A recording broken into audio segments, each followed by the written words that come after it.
सदगुरु प्यारी साध संगत जी, आप सभी को प्रेम भरी राधा स्वामी जी। साध संगत जी, देखिए, यदि साधक को भजन सिमरन में तरक्की करना है और गुरु के स्वरूप का अंतर्मन में दर्शन करना है तो साधक को इन 5 गुणों का विशेष ध्यान रखना है जी, जिनमें पहला गुण है मौन। देखिए, मौन एक बहुत बड़ा गुण है।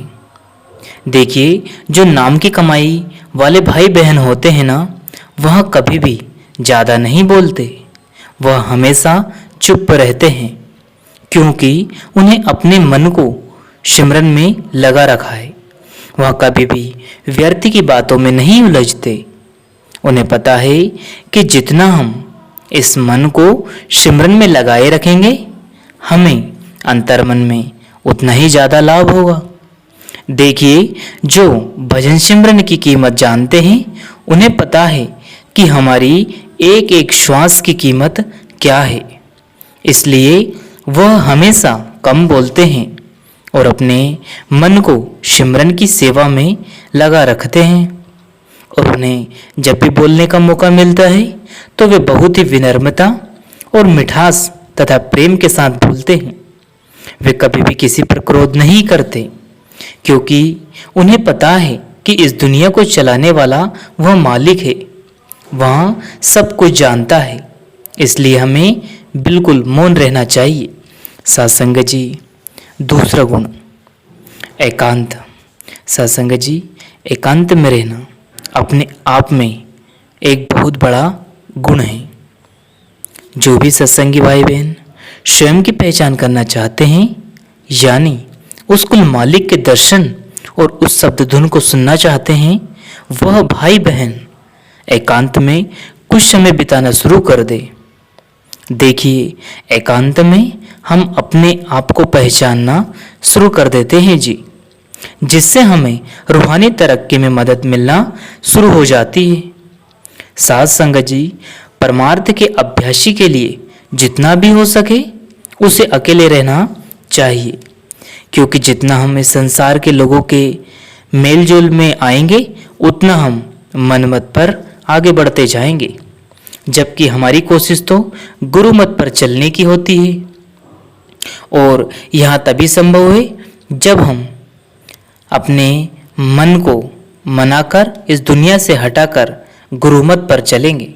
इसलिए जितना हो सके हम और आप अकेले रहना शुरू करें। हम आपको यह स्पष्ट कर देना चाहते हैं कि अकेले रहने का अर्थ है स्वयं को एक ऐसे स्थान पर कुछ समय के लिए ठहराना जहां हम अपने आप को समय दे सके जी। और कोई खास विशेष इसका कोई मतलब नहीं है जी। साध संगत जी, एकांत में रहेंगे तो हम स्वयं को समय दे पाएंगे और एकांत में अपने आप को समय देकर उस संत सद्गुरु के घर से जो आ रहे अनंत नाद को सुन पाएंगे। साध संगत जी, तीसरा गुण कम खाना। देखिए, हमें चाहिए कि हमें उतना ही भोजन करना चाहिए जितना हमारे शरीर के लिए ज़रूरी है, क्योंकि ज़रूरत से ज़्यादा भोजन भी व्यक्ति को अपने लक्ष्य से भटका देता है। क्योंकि ज़्यादा भोजन से हमें आलस्य और निद्रा का सामना करना पड़ता है जी। साध संगत जी, हमें उस कुल मालिक की भक्ति करने और उसकी प्राप्ति के लिए जीने हेतु तो भोजन करना है, ना कि खाने के लिए जीना है। देखिए, हमने कई सत्संग व प्रवचनों में सुना है कि जब व्यक्ति कम खाता है तो वह देवतुल्य होता है, जबकि ज़्यादा खाने से पशु समान बन जाता है। इसलिए हमें चाहिए कि जितना हो सके हमें अच्छा व शाकाहारी भोजन करना चाहिए और कम खाएं, क्योंकि भोजन का प्रभाव सीधा हमारे मन व शरीर पर पड़ता है। इसलिए संत महात्मा हमेशा कहते हैं कि जैसा खाए अन्न वैसा हो मन। इसलिए हम कम खाएं, अच्छा खाएं। साध संगत जी, चौथा तरीका देखिए, चौथा गुण सबसे उत्तम गुण है। चौथा गुण है कम सोना। अब देखिए, नींद एक ऐसी अवस्था है जो कि आलस्य से आना शुरू होती है और आलस्य आता है अधिक भोजन करने से। हमेशा हमें इस बात का विशेष ध्यान रखना है कि हमें ज़्यादा भोजन कभी नहीं करना, क्योंकि ज़्यादा भोजन करेंगे हमें नींद सताने लगेगी, आलस आने लग जाएगा। और आप सभी जानते हैं कि यदि नींद आना शुरू हो गई और आलस्य आना शुरू हो गया तो हम कभी भी चाह कर भी उस कुल मालिक को 2.5 घंटे का वक्त जो कि हमने वादा किया था कभी नहीं दे पाएंगे। इसलिए कम सोना, रातों को जागना कोई बहादुरों का काम है। जो कम सोता है, कम खाता है और रातों को जाग कर उस कुल मालिक की भक्ति करता है, वही उस कुल मालिक की प्राप्ति कर सकता है जी। यह कोई आसान काम नहीं है कि कम सोना, कम खाना और रातों को जाग कर मालिक की याद में तड़पना, विरह में रोना, ये कोई हर किसी के बस की बात नहीं है। इसलिए हमें चाहिए कि कम खाएं और कम सोएं और रात को भजन सिमरन में जरूर बैठे जी, जिससे हमें सुबह भजन सिमरन में मदद मिल सके जी। 5वां सबसे उत्तम गुण है हमें हक हलाल की कमाई खाना। साथ संगत जी, देखिए संत सद्गुरु हमेशा हमें समझाते हैं कि साधक यानी कि जो नामदानी सत्संगी है या कोई अन्य व्यक्ति है, उसे हमेशा हक हलाल की कमाई खाना चाहिए। हक हलाल की कमाई क्या होती है? देखिए संत सद्गुरु हमेशा सत्संगों में बड़े ही अच्छे तरीके से हमें समझाते हैं।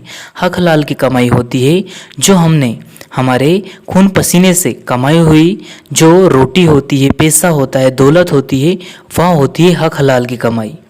हमने कई बार देखा है कई लोग ऐसी ऐसी कमाई करके रख लेते हैं जो कि उन्हें आगे चलकर दुख देती है। वह कमाई हक हलाल की नहीं होती। वह कमाई किसी को परेशान करके, किसी को दुख देकर, किसी को रुलाकर, किसी को बड़ी ही मुश्किलों में डालकर, किसी से छीनकर इकट्ठा किया हुआ धन होता है, जो न स्वयं को सुख चैन से रहने देता है और ना ही उसके परिवार वालों को। जो उसमें उसको लेता है, ग्रहण करता है या उससे जो भी अपना जीवन यापन करता है, वह किसी को भी सुख शांति से नहीं रहने देती। इसलिए संत सद्गुरु हमेशा हमें समझाते रहते हैं कि साधक को हमेशा हक हलाल की कमाई करना चाहिए और उसी को खाना चाहिए। उसी में वहाँ आगे चलकर भजन सिमरन कर सकता है और संत सद्गुरु के दर्शन करके उस दिव्य धुन को सुन सकता है। अगर हमारे कहीं भजन सिमरन में रुकावट आ रही है तो कहीं ना कहीं हमारी उसमें कमी है। सबसे उत्तम कार्य है हमें हक हलाल की कमाई खाना चाहिए, जिससे हमारा भजन सिमरन भी ज़्यादा बने और हम सत्संग व सेवा में भी जा सके जी। सत्संग जी, इसी के साथ अपनी वाणी को विराम देते हैं। फिर मिलते हैं किसी और वीडियो में। अगर वीडियो पसंद आया तो लाइक कीजिएगा, शेयर कीजिएगा और चैनल को सब्सक्राइब करके बेल आइकन को प्रेस कर लीजिए, जिससे कि आपको ऐसे वीडियो मिल सके जी। अंत में आप सभी को प्रेम भरी राधा स्वामी जी, संत सद्गुरु आप सभी पर मेहर बनाए रखे जी। धन्यवाद। सत्संग जी, आप जी के चरणों में अंतिम विनती है, आप जी अमृत वेले उठकर नित्य नेम से भजन सिमरन जरूर करें जी और मालिक की खुशियाँ प्राप्त करें जी। शुक्रिया।